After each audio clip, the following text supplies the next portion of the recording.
Assalamualaikum warahmatullahi wabarakatuh. Halo anak-anakku semuanya, apa kabar? Semoga kalian baik-baik saja. Nah, di sini Ibu akan memperkenalkan diri. Nama Ibu Reni Apriani. Ibu tinggal di Kampung Cibangkur, Desa Sukadaya, Kecamatan Cikulur, Kabupaten Lebak. Di semester 5 ini, Ibu mengajarkan tentang mata kuliah evaluasi pendidikan.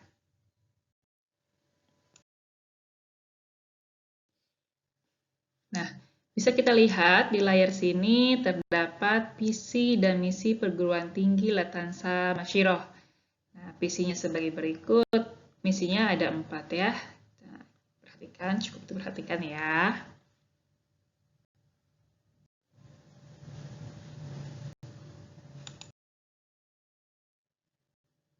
Nah, wajib kalian ketahui ini adalah visi dan misi Prodi Pendidikan Bahasa Inggris sesuai dengan jurusan ya. Nah, ini misi dan visinya. Kalau yang tadi sebelumnya visi misi perguruan tinggi, nah kalau yang ini visi dan misi Prodi Pendidikan Bahasa Inggris.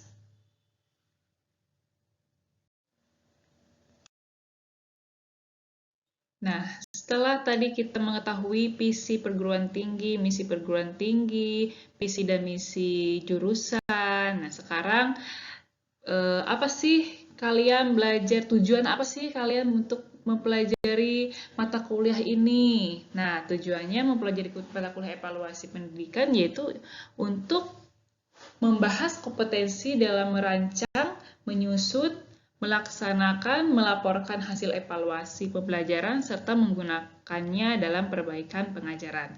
Karena kalian di sini kan calon guru, jadi harus tahu tujuan kenapa harus mempelajari mata kuliah evaluasi pendidikan. Ya, salah satunya itu, karena kita sebagai calon guru harus tahu. Sini tujuannya yaitu tadi untuk membahas kompetensi dan merancang, menyusun, melaksanakan pelaporan hasil evaluasi pembelajaran, serta menggunakannya dalam perbaikan pengajaran.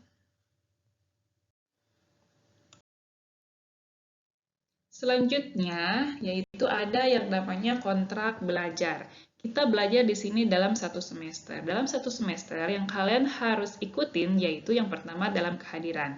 Kehadiran yaitu 15%, tugas 25%, ujian tengah semester atau disebut dengan UTS 25%, ujian akhir semester sebanyak 35%. Itulah kontrak belajar dan penilaian mahasiswa yang harus kalian ketahui.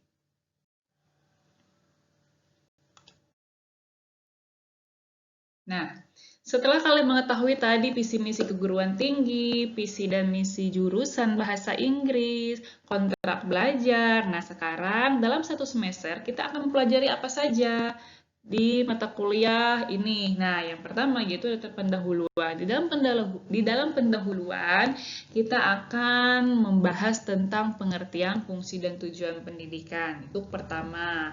Untuk pertemuan pertama. Untuk yang pertemuan kedua masih di dalam bab pendahuluan tapi kita beda yang dibahasnya yaitu objek dan subjek evaluasi pendidikan, ruang lingkup evaluasi pendidikan di sekolah. Nah, untuk pertemuan ketiga teknik evaluasi hasil belajar yaitu yang kita ajarkan nanti prinsip-prinsip dasar evaluasi hasil belajar, ciri-ciri evaluasi hasil belajar.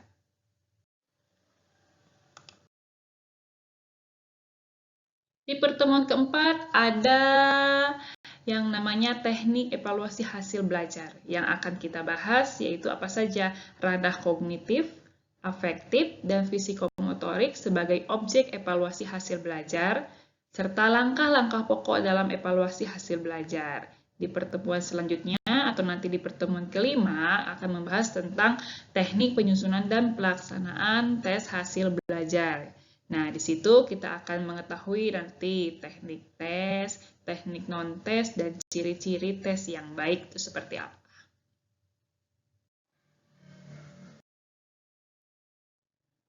Selanjutnya di pertemuan ke-6 yaitu tentang teknik penyusunan dan pelaksanaan tes hasil belajar. Di situ nanti ada di dalamnya prinsip-prinsip dasar dalam penyusunan tes hasil belajar, bentuk-bentuk tes hasil belajar, dan teknik penyusunan. Untuk pertemuan ke-7, teknik pengujian realitas tes hasil belajar. Di dalamnya yang akan kita bahas tentang teknik pengujian validasi tes hasil belajar, serta teknik pengujian reliabilitas tes hasil belajar. Untuk pertemuan ke-8 yaitu kita UTS.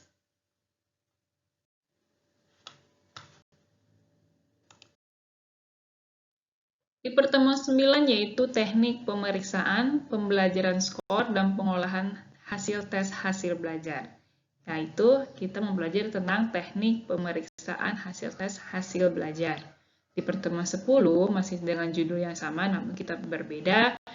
Yang akan kita pelajari yaitu teknik pemberian skor hasil tes hasil belajar. Di pertemuan 11 masih dengan tema yang sama, namun pembahasan yang berbeda, yaitu tentang teknik pengolahan dan pengubahan skor tes hasil belajar menjadi nilai.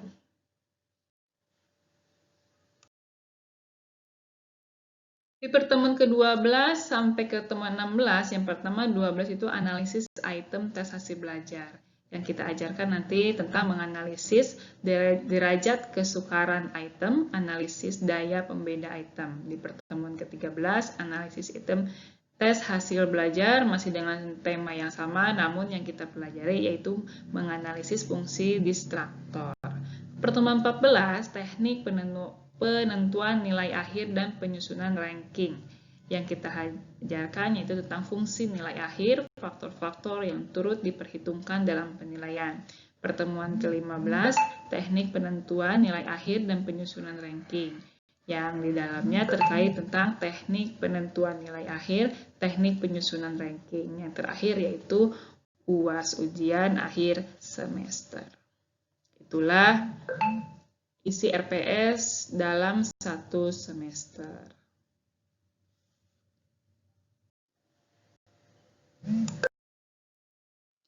Nah, baiklah anak-anakku, kita sekarang sudah memasuki ke pembahasan. Yang pertama kita akan membahas tentang pengertian evaluasi secara umum. Nah, pernah kalian mengetahui atau pernah mendengar tidak kata-kata evaluasi? Apa sih itu evaluasi? Nah, di sini kita lihat secara garis besar, evaluasi berasal dari kata bahasa Inggris yang artinya evaluation. Evaluation itu yang mempunyai makna atau arti penilaian. Sedangkan menurut Bloom 1971, evaluasi yaitu pengumpulan kenyataan secara sistematis untuk menetapkan apakah dalam kenyataannya terjadi perubahan dalam diri siswa dan menetapkan mana tingkat perubahan dalam pribadi siswa. Nah, selanjutnya, menurut Staff-Lebham 1971, evaluasi merupakan proses penggambaran, memperoleh dan menyajikan informasi yang berguna untuk menilai dan alternatif keputusan. Nah, itu menurut para ahli pengertian evaluasi seperti itu.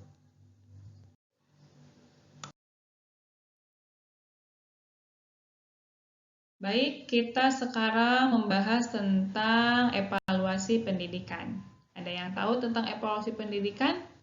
Nah, di sini kita membahas tentang pengertian, fungsi, dan tujuan evaluasi pendidikan.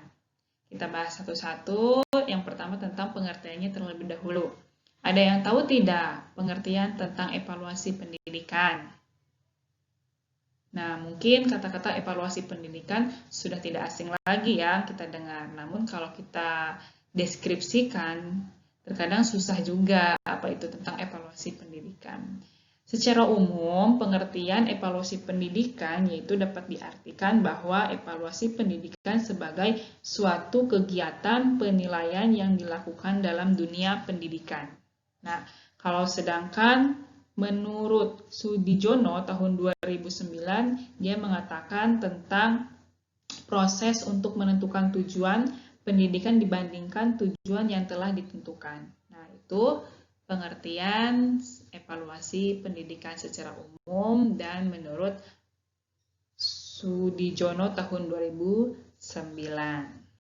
Nah, Sedangkan fungsi evaluasi pendidikan itu sendiri apa sih fungsinya? Ada nggak fungsinya? Pastinya tentunya ada fungsinya.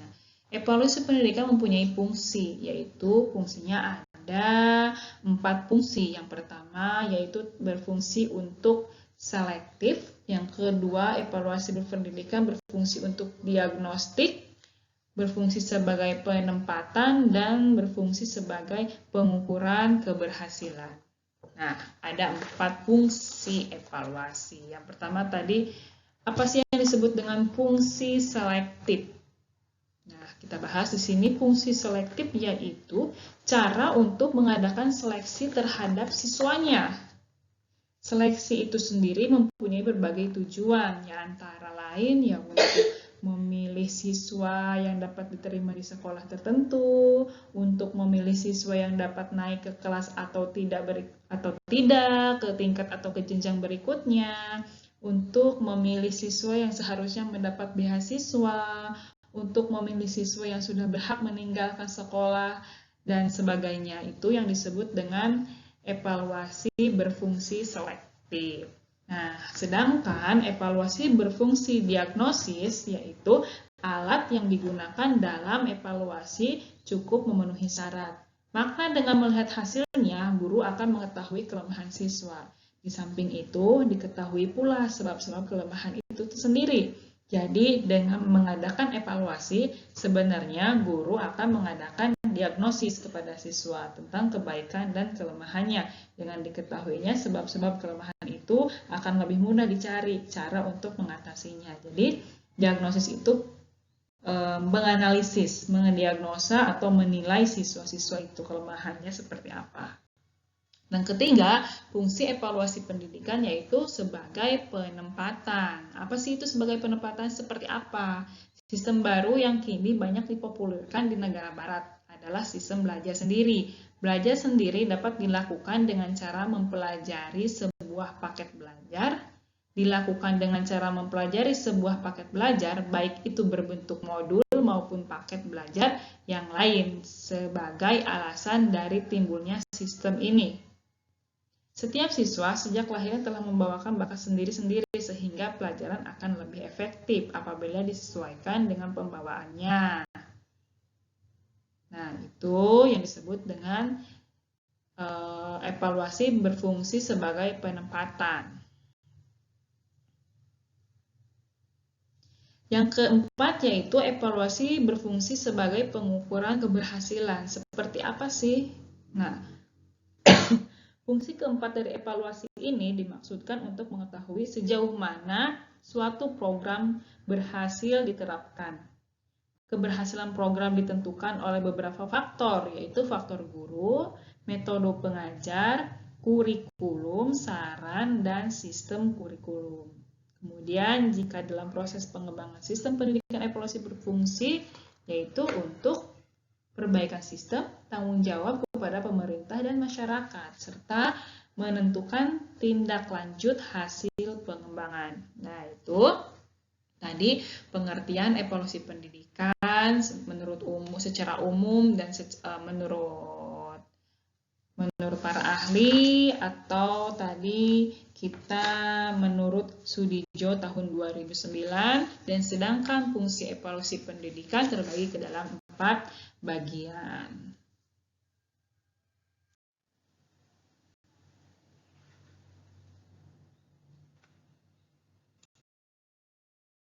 Nah, setelah itu sekarang tujuan evaluasi pendidikan.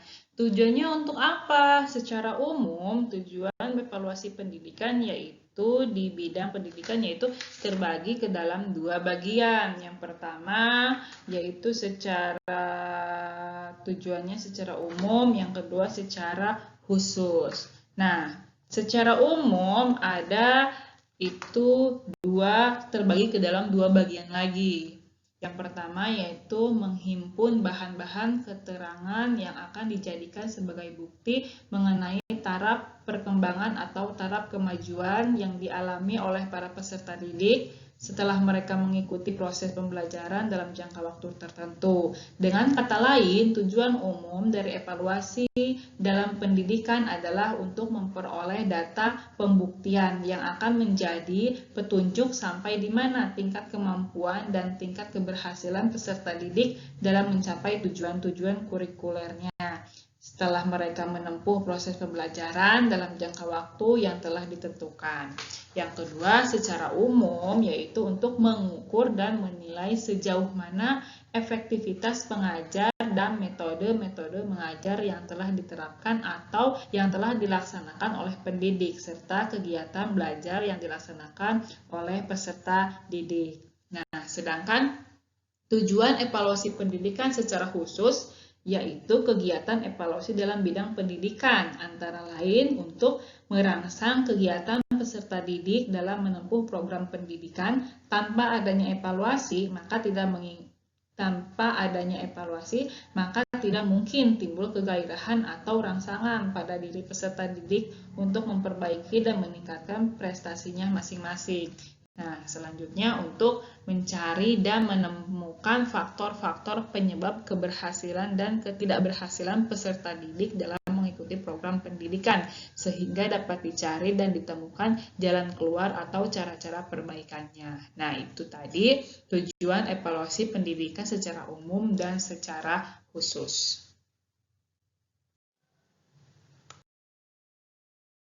Jadi, dapat kita simpulkan yaitu evaluasi yaitu sebuah penilaian, sedangkan evaluasi pendidikan yaitu proses untuk menentukan tujuan pendidikan dibandingkan tujuan yang telah ditentukan. Itu kesimpulan dari evaluasi dan evaluasi pendidikan.